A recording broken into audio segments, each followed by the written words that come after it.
You're on mute. Salakia. All right, Shalom. Shalom to the 12 tribes of Israel, right? Shalom. Shabbat Shalom to the 12 tribes of Israel.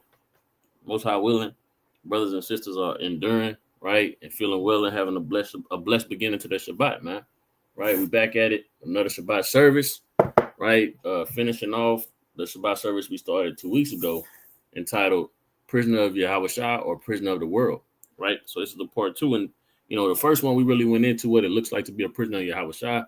And this time we're going to dabble into what it looks like to be a prisoner of the world, right? As well as what the scriptures say about it, right? So let's kick it off with the opening precepts, right? It's the book of Colossians, chapter 3 and verse 17.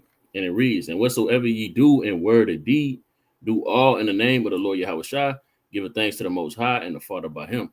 Right? So everything we do in word or deed, we do it all in the name of the Lord Yahweh, giving thanks to the Most High God Yahweh. That's why we say, call the Lord Yahweh by Shema Mashiach Wamalak Yahweh. That's all honor and glory to the Most High God through His Son, who the Word nearly called Jesus Christ. Right? Let's get the book of Ephesians. It's the book of Ephesians, chapter 4 and verse 11. And it reads, "And He gave some apostles, and some prophets, and some evangelists, and some pastors and teachers for the perfecting of the saints, for the work of the ministry, for the edifying of the body of Yahweh." Right? So everything that we do is for the perfecting of the saints, the work of the ministry, and the edifying of the body of Yahweh, which is the Israelites spread across the four corners of the earth, chiefly on the western side of the hemisphere, the so-called blacks, Hispanics, and Native Americans. Right? That's why we do these classes. That's why we go out on the highways and byways, that Israel may be perfected and beautified and prepared for the marriage. Right? So I'm going to go ahead and kick it off. So prisoner of Yahweh or prisoner of the world, part 2, right? And we're going to go into, this aspect of being a prisoner of the world.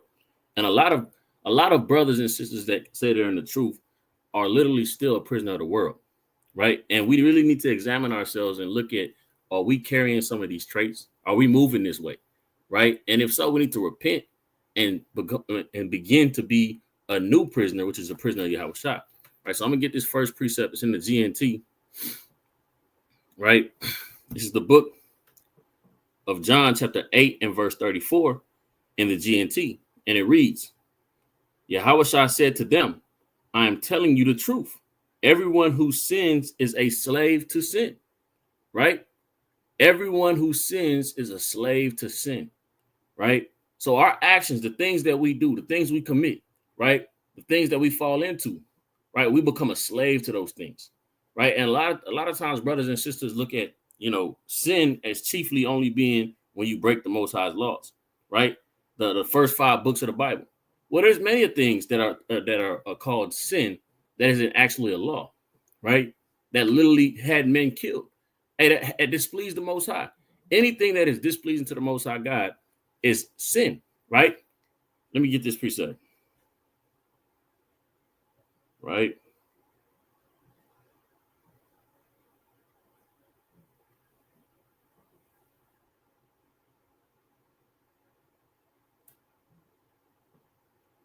This is the book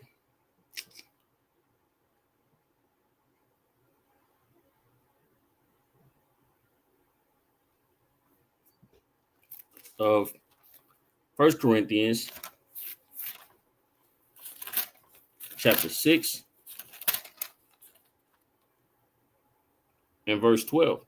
"All things are lawful unto me, but all things are not expedient. All things are lawful for me, but I will not be brought under the power of any means." Right? Hey, just because things are so-called lawful doesn't mean it's expedient.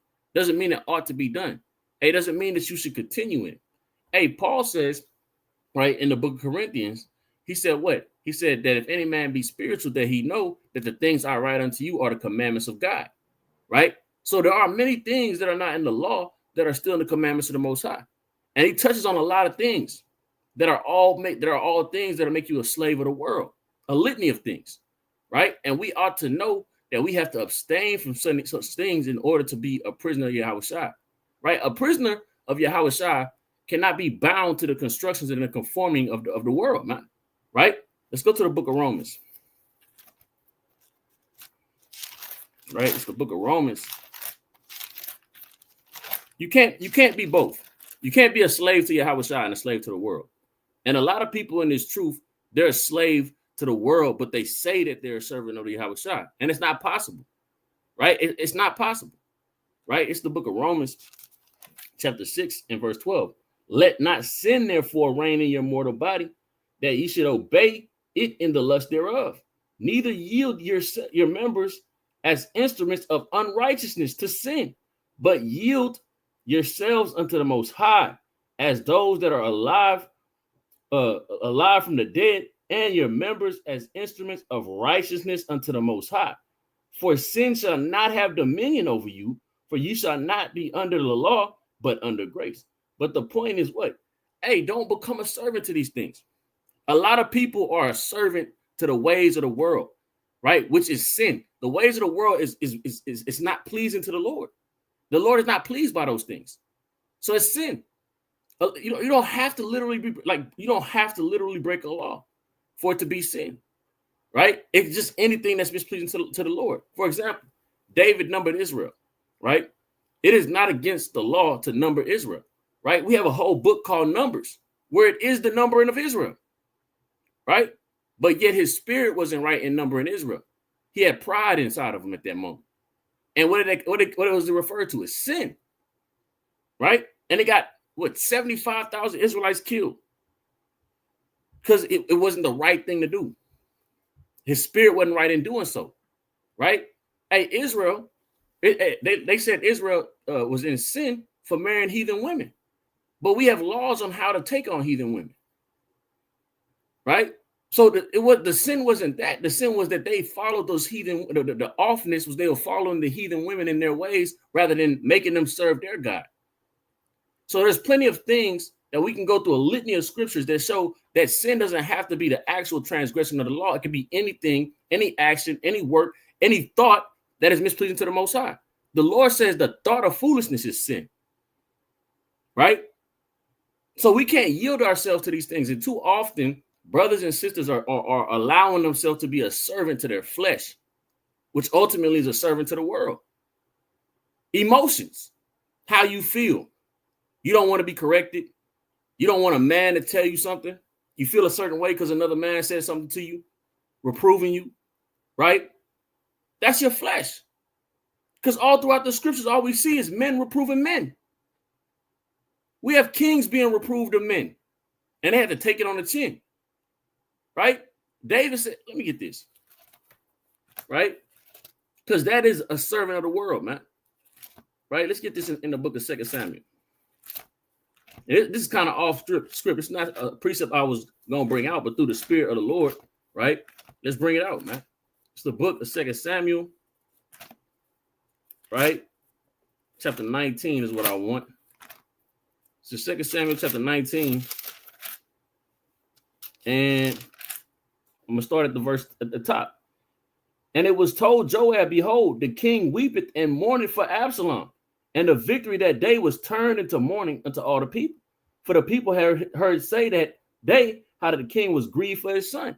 Now David lost his son, and rightfully so, he was in grieving. But his son was wicked, right? And wrought wickedness. And the men of Israel, of Judah, right? Hey, they sacrificed themselves to go to war and left with David in order for Absalom to be defeated. And David is weeping to the point where it says the victory was turned to mourning, right? Which is off, right? So let's read verse 5. And Joab came to the house of the king and said, thou hast shamed this day the faces of all thy servants, which this day have saved thy life and the life of thy sons and the life of thy daughters and the life of thy wives and the life of thy concubines, right? He telling the king, thou hast shamed this day. Think about that. And if a brother was kind of to walk up to some of these brothers and say, hey, thou hast shamed this day. Brother, you can't talk to me like that. Brother, you in the flesh. You a servant to your flesh. You a servant to the world. You're not serving the Most High, because the Most High has men having the ability to receive reproof from other men of understanding. A servant of the Lord, the servant of Yahweh Shai, seeks to be perfect. He doesn't seek for his own flesh and to feel good and to feel powerful and to worry about how he feels in his emotion and be puffed up. Right? Let's see what David did as a servant of the Lord. Right? I'm going to jump down to verse 7 to get to the point. Now, therefore, arise, go forth, and speak comfortably unto thy servants. For I swear by the Lord, if thou go not forth, there will not tarry one with thee this night, and will be worse unto thee than all the evil that befell thee from thy youth until now. Then the king arose and sat in the gate, and they told all the people, saying, behold, the king doeth sit in the gate. And all the people came before the king of Israel and fled every man to his tent. You see, David took the reproof. He didn't say, nigga, I'm the king. Can't talk to me like that. You a man. Hey, I'm a prophet of the Lord. You not. And he perceived Joab to have the counsel of the Most High. Right? And he what? Took it on the chin. Why? Because David was a man after the Lord's own heart. He's a servant of the Lord, man. Right? It says what? Why do if David is thy son, why did David call the son his Lord? It kind of confounded him. He was a servant of Yahushua. Psalms 110 proved that. Let's get it. Right? Let's go to the book of Psalms. And his spirit was right. He wasn't worried about, so how somebody talking to him, how it feels. None of that. Right? It's the book of Psalms, chapter 110, and verse 1. The Lord saith unto my Lord, sit thou at my right hand until I make thy enemies thy footstool. The Lord saith unto my Lord. The Most High said unto Yahushua his Lord. So he was a servant of Yahushua, right? And him being a servant of Yahushua, he was able to receive these things. A servant of the world, he wouldn't like that. He wouldn't want to be talked to. He wouldn't want to be told nothing about another man. The flesh wouldn't allow him to do it. The pride wouldn't allow him to do it, because pride, which we get into that, is a part of the world, man. That's not a part of the Most High. Right? Let me get this. Right? It's a book of Proverbs. I'm going to pass it. I know I've been going for a while. It's the book of Proverbs, chapter 11. I'm starting at verse 3. The integrity of upright shall guide them, but the perverseness of transgressors shall destroy them. Riches profit not in the day of wrath, but righteousness deliver from death. You see that? So a slave to the world is conceived with the notion of riches, right? But a servant to Yahushua is literally conformed to the way of righteousness. And righteousness can come in many different ways, right? It can come by reproof. It can come by studying. It can come by meditation. It can come by prayer, right? It can come by fasting, right? There's not one way for righteousness to come in. Brothers come into this truth, and they learn the truth from men. They learn they're Israelite by men. Men teach them this. But then when another man corrects them or lays a decree, they have a problem with it. Think about how hypocritical that is in their mind. That don't make sense. You learn the truth by men. You believe these men to have the understanding of the Lord. Otherwise, why are you calling yourself an Israelite? Why are you calling yourself an Israelite if men are the people that taught you this, broke it down and gave you an understanding, but then you can't take or receive anything from a man that does not feel as if it's something you want to hear or perceive? That's your flesh. You are a slave to the world, man. And with that, you got it, King.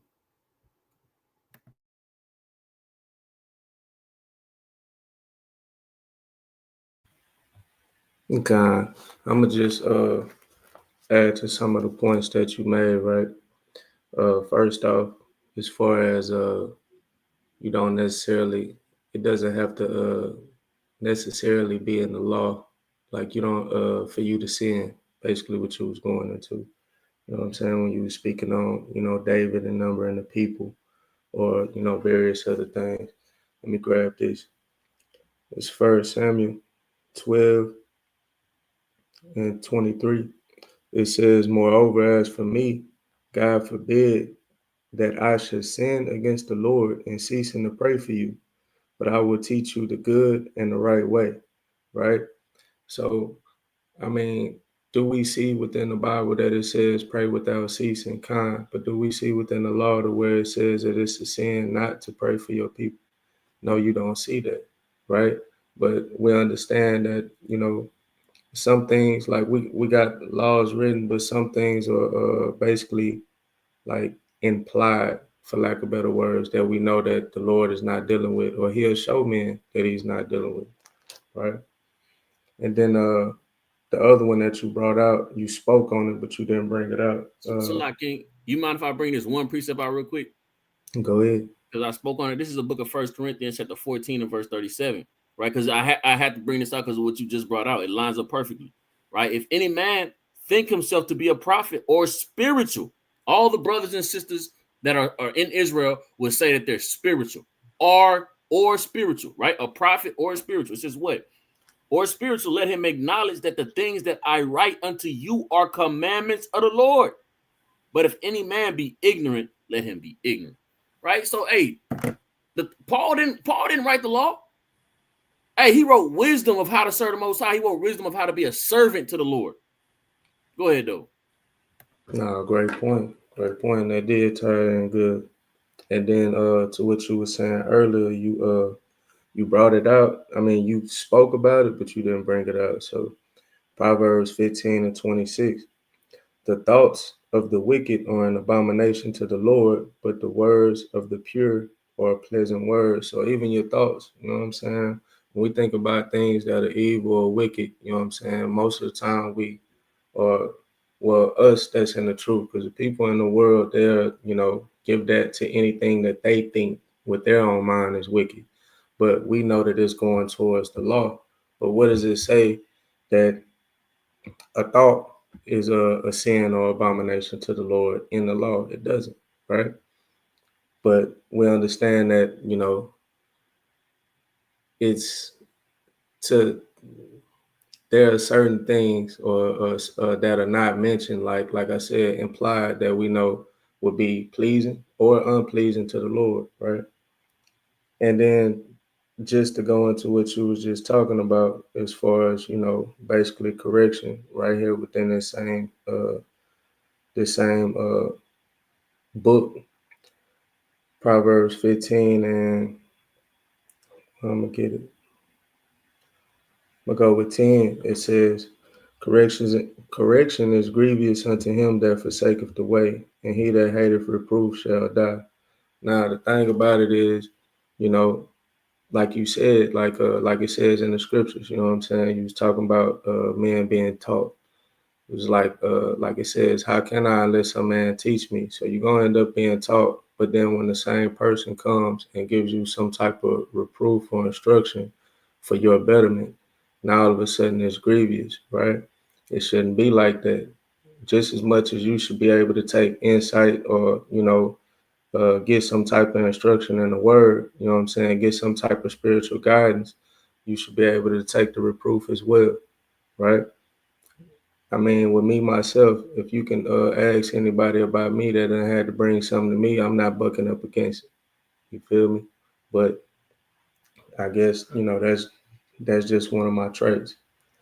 But now let's get into it though. Let me go to the book of Mark,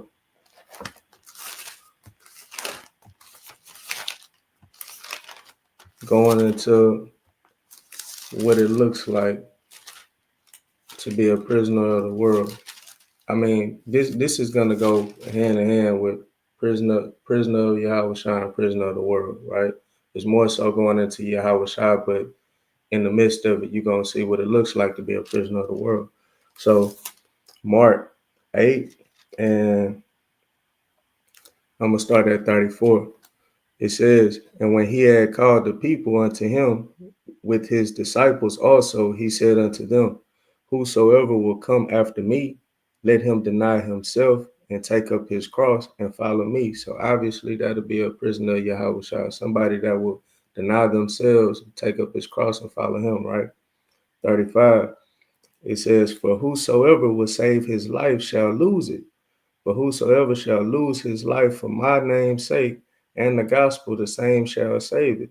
So right there, whosoever shall save his life shall lose it. That's the prisoner of the world. That's the person that doesn't want to change, right? You want to save your life, how you've been living, you know what I'm saying? You probably, comfortable in this here society or whatever the case may be. And it's like, I can't leave this all behind, right? I don't want to change.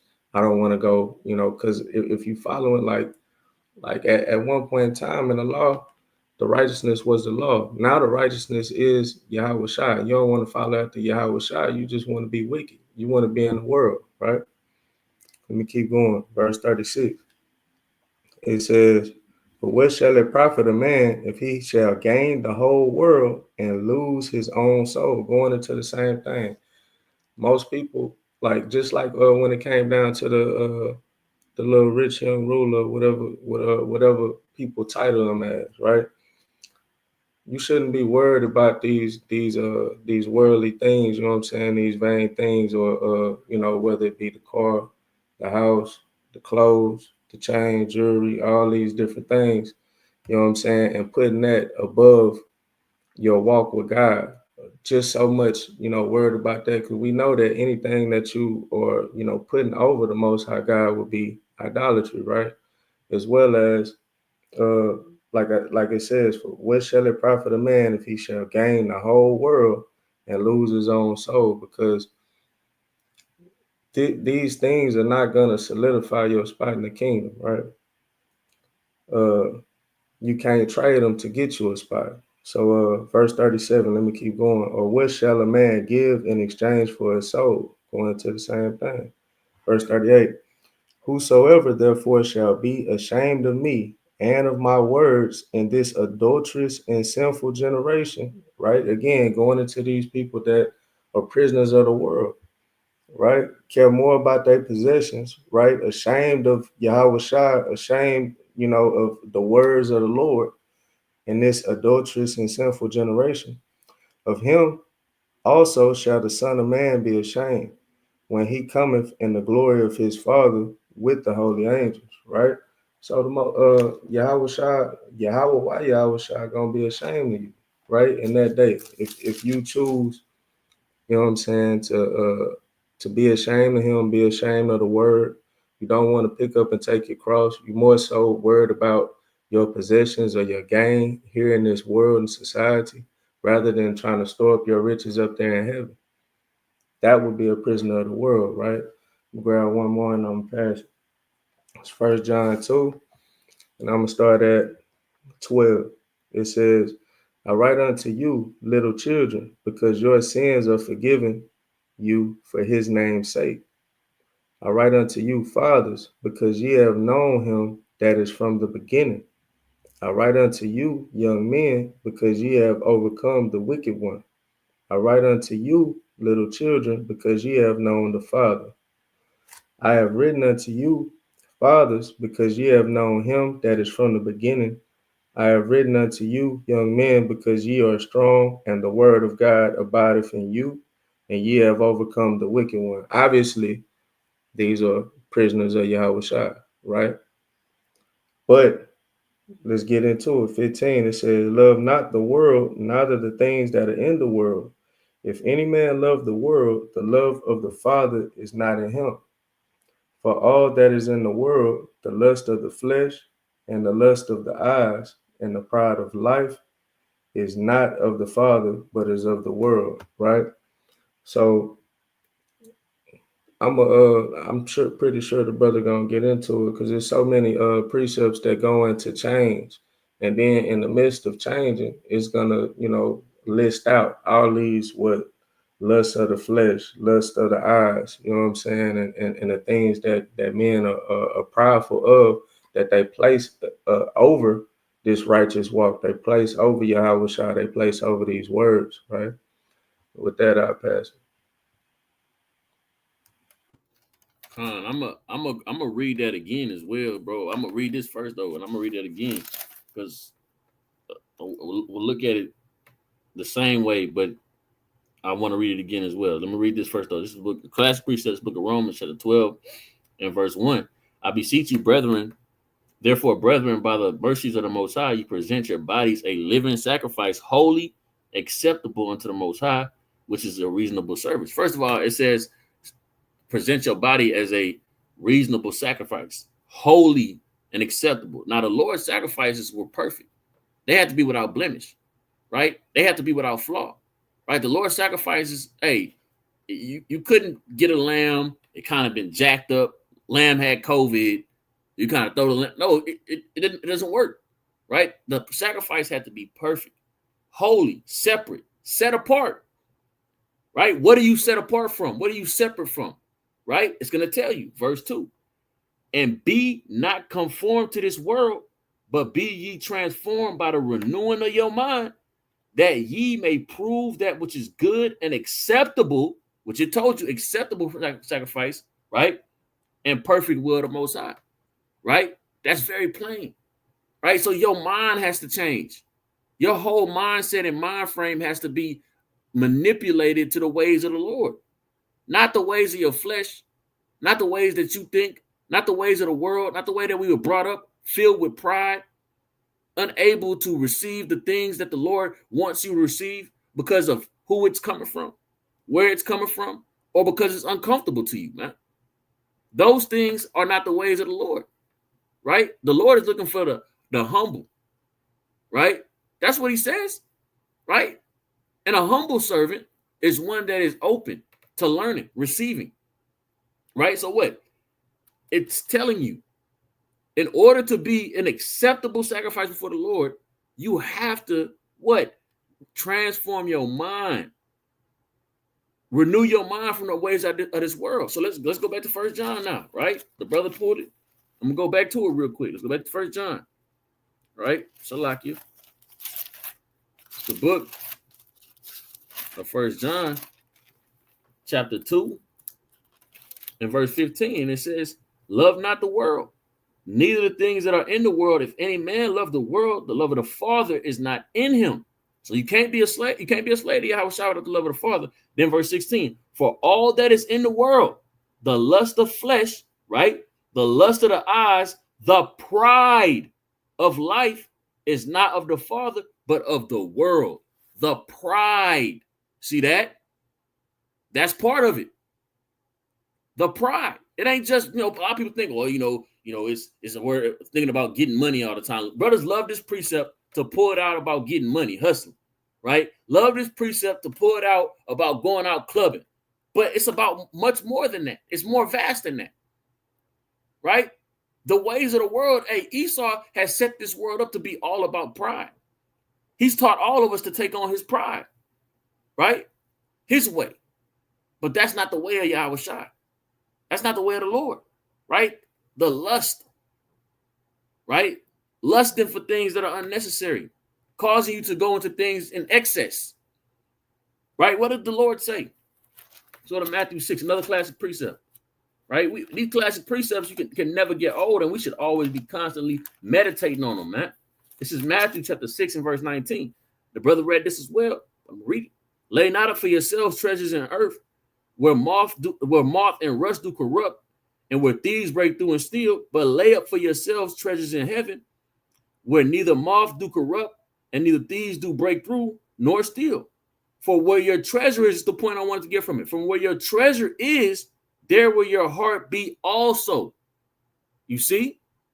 So if your treasure is set up in the fact that you want to get the kingdom, your heart is there. You're open, right? Your mind is moved to trying to serve in any way you can, not trying to avoid service. If that's where your heart truly is, these things of the world shouldn't even matter. It should be, man, that shit of the world anyway. I don't care. It shouldn't be that important to you. Pride shouldn't be that important to you. And we all got pride. I deal with it, right? But we got to be able to correct it when it happens. We got to be like, damn, that's my pride. I'm tripping. We got to be willing to correct it when it happens. Or are you a slave to it? Are you a slave to your pride? Is that what's going on? You're a slave to your pride? Unable to defeat it? Either you're a slave to it or you're unwilling to defeat it. Either way, it's not a way to be a servant of the Lord, right?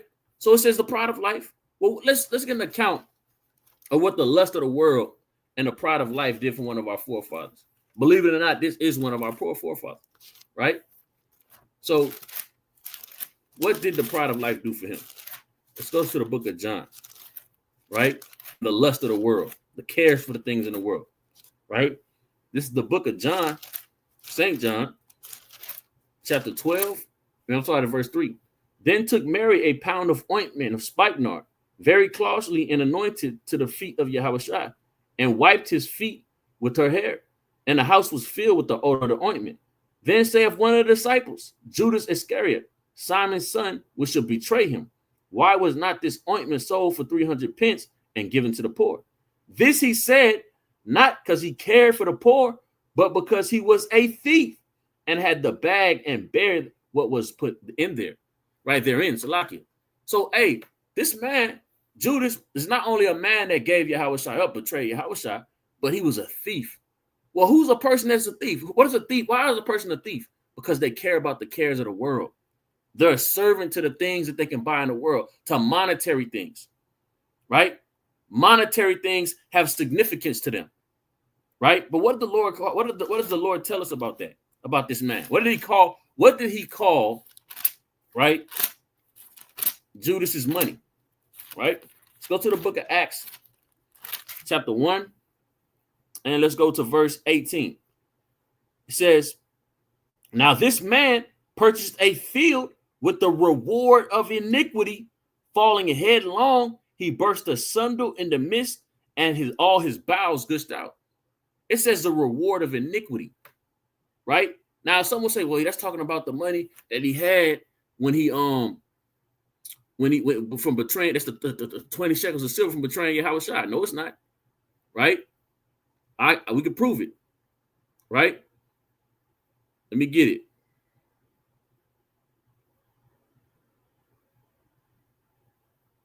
I think it's Matthew 27, Matthew 26. Let's get it real quick, right?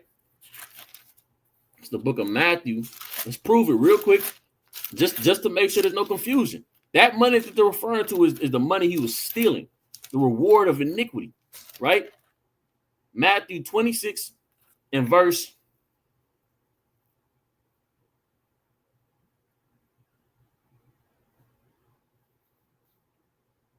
14. Then one of the 12 called Judas Iscariot and went to the chief priests and said unto them, what will ye give me to deliver unto you? And they covenanted to him 30 pieces of silver. And from that point, he sought an opportunity to betray him, right? Now, let's jump to chapter 27 and verse 3. Then Judas, which had betrayed him, when he saw he was condemned, repented himself and brought again the 30 pieces of silver to the chief priests and elders, saying, I have sinned in that I have betrayed innocent blood. And they said, what is it that to us? See thou to that. And he cast down the piece of silver in the temple and departed and went and hanged himself. So the field that he bought had nothing to do with the money that he got from betraying Yahushua. This was the reward of iniquity that he got literally from stealing, right? And it all came from what? The pride of life, the lust of the eyes, right? The caring of this world, right? And the Lord tells us about this, right? We have to abstain from these things. And it all comes from our flesh, our mind, our inability to remain a slave to Yahushua and wanting to be something about our, we want to live in the temptation of our flesh, right? Let's go to the book of 2 Peter real quick. I'm going to pass it, right? It's the book of 2 Peter, chapter 2 and verse 9. It says, the Most High knoweth how to deliver the ungodly out of temptation and reserve the unjust unto the day of judgment to be punished. But chiefly them that walk after the flesh in the lust of uncleanness, despise government, leadership, right? Presumptuous are they, self-willed. They are not afraid to speak evil of dignities, whereas angels, which are greater in power and might, bring not railing accusation against them before the Lord. But these, as natural brute beasts, made to be taken and destroyed, speak evil of things they understand not, and shall utterly perish in their own corruption, and shall receive the reward of unrighteousness. As the counted pleasure to riot in the daytime spots, they are They are in blemishes, sporting themselves with their own deceivings while they feast with you. Hey, that's playing upon tables, man. This is talking about the brothers and sisters around us. It's not talking about Esau, the so-called white man, while they feast with you. All this is going into what a servant of the world looks like, right? Speaking evil of dignities, things they do not understand, right? Damn, uh, uh, living in their own corruption, their own lust, deceiving themselves, right? But it's more. I'm gonna read on. Having eyes full of adultery, and that cannot cease from sin, beguiling unstable souls, and a heart that have exercised with covetous practices, cursed children, which have forsaken the right way and are gone astray, following the way of Balaam, the son of Bozar, who loved the wages of unrighteousness. You see how it all ties in? You see how it all ties in? The wages of unrighteousness, right? That's all from being a servant of the world, man. You got it, King. Con. Now, just tapping into that pride, you know what I'm saying? As far as that pride of life, like with First John or whatever, you know, another way is again that we know that when somebody thinks that they know something above the Most High God, right? When they think that their ways, their wisdom is better. So let's go this angle. This is 1 Corinthians 3:18. It says, "Let no man deceive himself. If any man among you seemeth to be wise in this world, let him become a fool, that he may be wise." And obviously not a fool. It's just, of course, when it comes down to, you know, like the scripture say, becoming a newborn babe, right? You gotta, you know, humble yourself. That's basically what it is. Humble yourself, and then, you know, seek the wisdom of the Lord, right? So let me read that again. Let no man deceive himself. If any man among you seem to be wise in this world, let him become a fool, that he may be wise. For the wisdom of this world is foolishness with God.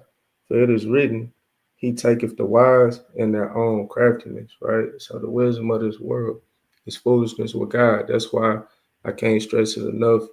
You know, this Bible should be our primary source on everything.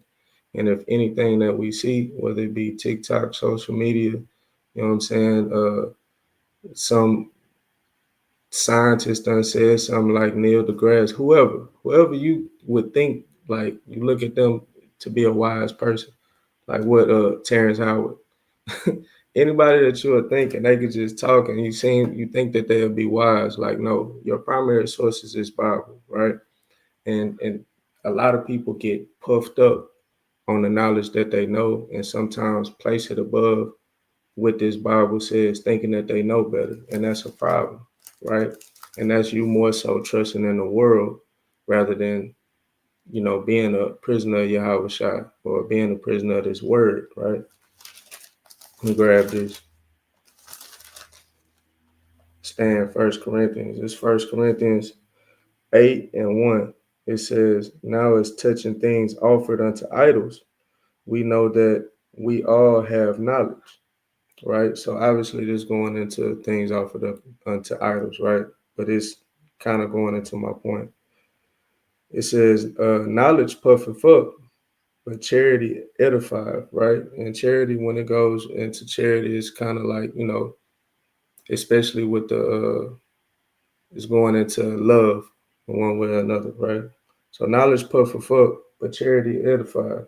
And if any man think that he knoweth anything, he knoweth nothing yet as he ought to know, right? But if any man love God, the same is known of him. And we know, you know God, you have that relationship with God when you keep his commandments, when you follow his word, when you, believe on the Son, right? So it says, if any man think that he know of anything, he know of nothing yet as he ought to know, right? Don't puff yourself up and think that with that pride, thinking that you know something above the Lord, right? Let me grab something else. Let's go to Galatians.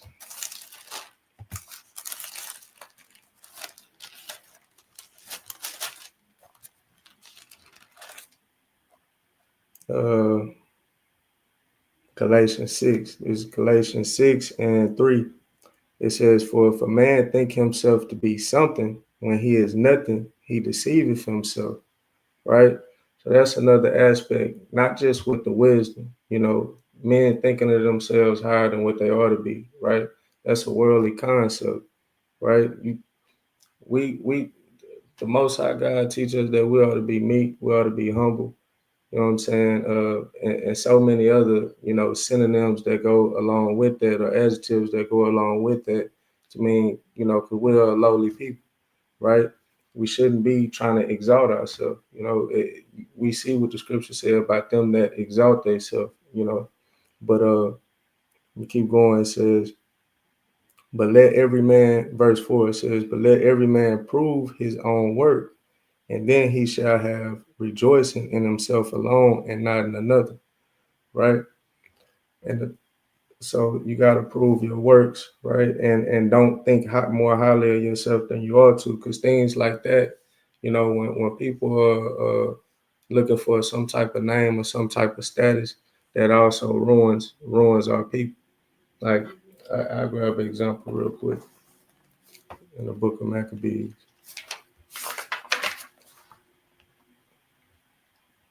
As far as Maccabees 5, and I'm gonna start at 65. It says, "Afterward, when Judas forth with his brethren and fought against the children of Esau in the land toward the south, where he smote Hebron and the towns thereof, and pulled down the fortress of it, and burned the towers thereof round about. From thence he removed to go into the land of the Philistines, and passed through Samaria. At that time, certain priests, desirous to show their valor, were slain in battle, for that they went out to fight unadvisedly." Right? The point is, they was desirous to show how mighty they is in their valor, huh? Read up 56 because I was gonna get that. Read it. Read 56. Oh, read all the way down. I was trying to fast track it. You yeah. Read 50. You don't gotta read all the way down. Just read 56 and 57. Come. So, First Maccabees 5:56, it says, "Joseph, the son of Zacharias, and Azarias, captains of the garrisons, heard of the valiant acts and warlike deeds which they had done. Wherefore they said, Let us also get us a name and go fight against the heathen that are round about us," right? And that's exactly what was going on. Because right there, like it say again in 67, "At that time, certain priests, desirous to show their valor, wanting to get a name, were slain in battle, for that they went out to fight unadvisedly," right? So for them trying to get a name, want to exalt themselves in the world or whatever, want to show forth to everybody, like, look, what I'm saying, y'all praising, and that put me in the mind, so like that put me in the mind of, Saul and David, but it was the exact opposite. David wasn't trying to get no name, but Saul felt played once David's name started ringing bells higher than his, right? But yeah, we can't let pride get in the way, or a name or our wisdom puff us up against this word, right? Because ultimately, that's some things or some characteristics or traits of people that are prisoners of the world. You got it up. And just to make a point on what the brother brought out, right? It said the key term that to get from that is really, it says unadvisedly, right? Meaning, hey, the men that were set up above them didn't give them the orders to go do what they went and did. And because of that, the Lord wasn't with them because they moved out of order. The Lord set up the order, right? The Lord, there's so many precepts that go into that. The Lord set up the order. The Lord chose the brothers of the Maccabees to be the leadership, and for them to choose who the leaders are under them. And because they went out unadvisedly, thinking that they could do what they want to do, they didn't have to answer to nobody, right? And they lost their life, right? And they lost the life of others. This shows you how the Lord literally gives you order for your protection, for your good, right? And they can say, well, who is Judas and Simon and them to give me a commandment? They ain't the Most High, right? That's the spirit that they had. Look what happened. They ended up dead. You know what I'm saying? That's what that slave to the world will make you do. It'll make you forget about the order the Lord set up. It'll make you give into your flesh, which is part of that pride. That name is that pride, right? And it'll make you forget all those things, and all of a sudden, now you cursed, right? You may be cursed with death. You may be cursed with there's a lot of different ways the Lord can bring that curse upon you, right? Let's get Right, go ahead. one real quick. Uh, is James 4:10. Humble yourselves in the sight of the Lord, and He shall lift you up. Let the Lord lift yourself up. Don't exalt yourself. But go ahead, King. Fine. And this is it's another account going to the same thing, right? This is the book Second Kings chapter 5, and I'm gonna go to verse I want to get to the point for the sake of time, right? Once again, the lust of the eyes, right? Him wanting something to have something. He wanted to have things, right? Like this is the main point that brothers and sisters usually make when they talk about leaving the world, but it's a lot greater than that. But just to make the point on somebody unadvisedly going to fulfill the lust, right? That was in their spirit and the judgment that came, right? This is the book of Second Kings, chapter 5 and verse 25. But he went and stood before his master, and Elisha said unto him, Whence comest thou, Gehazi? And he said, Thy servant went no whither. And he said unto him, Went not my heart with thee when the man turned again from the chariot to meet thee? Is it a time to receive money and receive garments and olive yards and vineyards and sheep and oxen and merchants and maidservants? The leprosy, therefore, of Naaman shall cleave unto thee and to thy seed forever. And went out from his presence a leper as white as snow. Right? All because of the pride in his spirit and the lust of his eyes and his inability to fight that lust and give into it, right? Which that lust was nothing but making him a prisoner of the things he can obtain for this world, right? Not only did he get cursed, but his whole seed line forever, right? You see the little albinos running to and from. Hey, maybe Gehazi's kids, man, right? Maybe Gehazi's kids, man. All because what? Slave to the world, man. Let me get another precept. All right, let's go to the book. Right, let's go to the. Oh, let me get an NLT. Right, it's the book. Bear with me. Pull it up in NLT.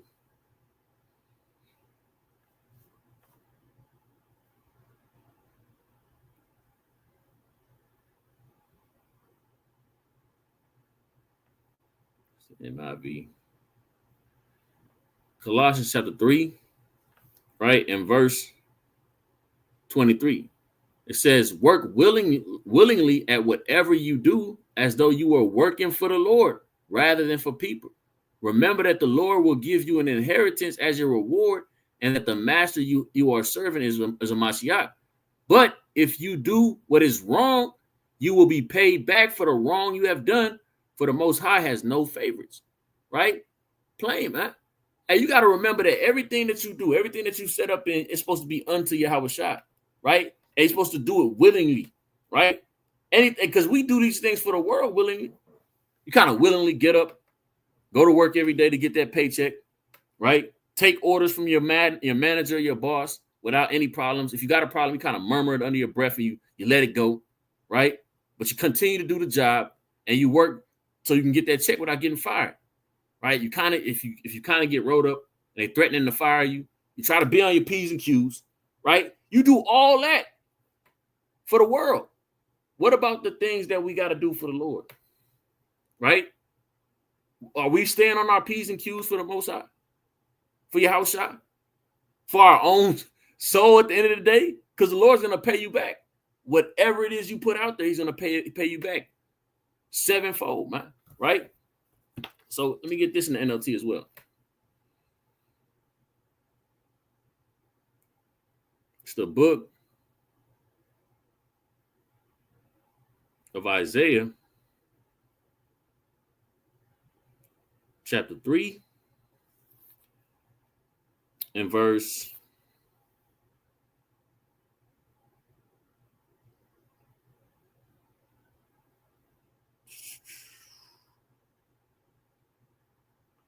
10, tell the godly that all will be well for them. They will enjoy the rich reward they have earned, but the wicked are doomed, for they will get exactly what they deserve. Man. Hey, that's a very plain way to put it. Hey, the godly are those that are what? Prisoners of Yahweh Shai, right? But the wicked are doomed. They're going to get exactly what they deserve, right? Consistently being a prisoner to the world is the wicked thing. Right? That's why the Lord says this. Let me get this, and I'm going to let the brother get his precept so we can close out, right? It's the book of Sirach, chapter 9. That's what I want, right? The wicked going to get what they deserve, man. And when we are slave to the world, we're a slave to following the ways of the wicked, right? And why the Lord says what? Envy not. Well, I'm going to get it, right? This is the book of Sirach, chapter 9, and verse number 12. I'm going to start at 11. Envy not the glory of a sinner, for thou knowest not what shall be his end. Right? That's why the Lord said that. Because it's not going to be well with them at the end. And when we envy them, we become a slave to the ways that they do. Because we want to feel the way they feel. We want to live the way they live. We want to look how they look. Right? Verse 12. Delight not in the thing that the ungodly have pleasure in. But remember, they shall not go unpunished unto their grave. Keep thee far from the man that have the power to kill. Keep thee far away from the man that have the power to kill. So shalt thou not doubt the fear of death. And if thou come unto him, make no fault, lest he take away thy life presently. Remember that thou goest in the midst of snares, and that thou walkest in the battlements of the cities. As near as thou canst guess at thy neighbor, and consult with the wise. Let thy talk be with the wise, and all thy communication in the law of the Most High. And let just men eat and drink with thee, and let thy glorying be in the fear of the Most High, man. So your glorying is supposed to be in the fear of the Most High, right? Your conversation is supposed to be with the wise. And the wise, if a man that's wise, if he sees a brother or a sister going off, he's going to let them know. So if you have the conversation with the wise, right, you're going to be reproved, man. You're going to be reproved. That's why the Lord says, let your counsel be with the wise. And if you are a servant to Yahweh Shai, you gladly receive that reproof and grow. You got it, King.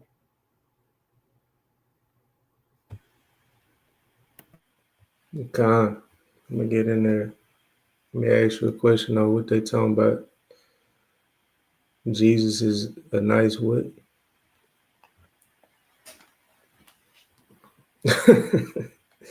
All right, so this is John, a quick 3, and we can close out. This is John 15 and 16. It says, Ye have not chosen me, but I have chosen you and ordained you that ye should go and bring forth fruit, and that your fruit should remain, that whatsoever ye shall ask of the Father in my name, he may give it to you. So we didn't choose this walk, Yahweh chose us, right? You know what I'm saying? And of course, like I said, it's going into being a prisoner of Yahweh Shai, but then it also, and a lot of these verses show the opposite, the contrary, like to be what it is to be a prisoner of the world, or the attributes to a prisoner of the world, right? Let me keep going. It says, These things I command you, that ye love one another. If the world hate you, ye know that it hated me before it hated you. And we brought that out last time, the last class. We showed all these different accounts of people, prophets, devout individuals that's being hated by the world, right? For the Lord's sake, right? They didn't want to hear their words. They tortured them, put them in prison, did all type of stuff, right? Let's keep going. Verse 19, it says, If ye were of the world will love his own. But because ye are not of the world, but I have chosen you out of the world, therefore the world hateth you. So if ye were of the world, right? If you were a prisoner of the world would love you. You'll still have that hood fame, right? Your name will still be good, still ringing bells. But now, if you're a person that done change. On the contrary, you don't hear from none of them people no more, right? You got to look at, with your, who have you made a league with? Have you made a league with the Lord, Yahweh Shah? Have you, or do you still have these ties, all these ties to the world, right? And your works should be evident, right? Let's grab something else. This Romans 8. I'm gonna start at 13. It says, for just to get to the point, it says, "For if ye live after the flesh, ye shall die. But if ye through the Spirit do mortify the deeds of the body, ye shall live. For as many as are led by the Spirit of God, they are the sons of God." Right? So you can't live after the flesh, like we said earlier. The lust of the flesh, the lust of the eyes. That's what get a lot of people jammed up with being a prisoner of the world. Right? We got to mortify that. What are we mortifying? Grab this last one, and then you got it. Colossians. Golly. Flip past it. Colossians 3, and to the point, well, I'm going to read 1 and 2, then I'm going to jump down to 5. Colossians 3 and 1. If ye then be risen with Christ, seek those things which are above, which we were talking about earlier, where Christ sitteth on the right hand of God. Set your affection on things above, not on the things of the earth, right?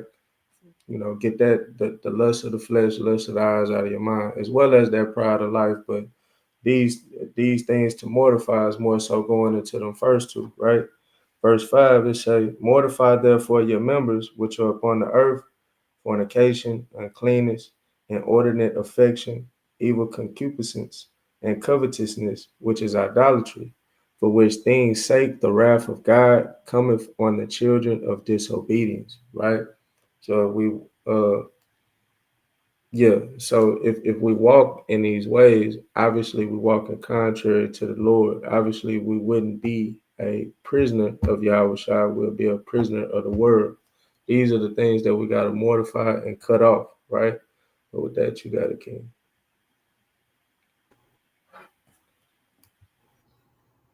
Right? This is the book of Isaiah, chapter 54, and verse 16. Last precept.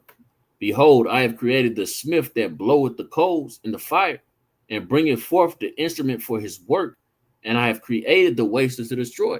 Right? We know that's what the ICBM missiles, right? What's coming on this earth? What's going to create the lake of fire, man? Right? But listen to what the Lord says: no weapon that is formed against thee shall prosper, and every tongue that shall rise against thee in judgment thou shalt condemn. This is the heritage of the servants of the Lord, and their righteousness is of me, said the Most High. Right? So the servants of the Lord, they don't have to worry about the second death. But the servants of the world, the second death is prepared for them, as we read in 2 Peter, man, the day of judgment. So with that, prisoner of Yahweh Shai or prisoner of the world, love y'all until next time. Shalom. Shalom.